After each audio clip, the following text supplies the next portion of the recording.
মানুষের মধ্যে যেমন ভালো মন্দ আছে, জিন জাতির মধ্যেও কি আছে? ভালো মন্দ আছে। দুষ্ট জিন মানুষের ক্ষতি করার চেষ্টা করে।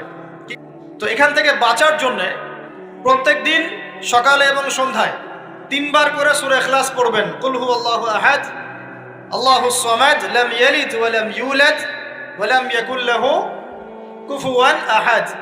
সকালে সন্ধ্যায় কয়বার? 3 বার। আর 3 বার পড়বেন সূরা ফালাক, কুল আউযু বিরাব্বিল ফালাক, এই সূরা।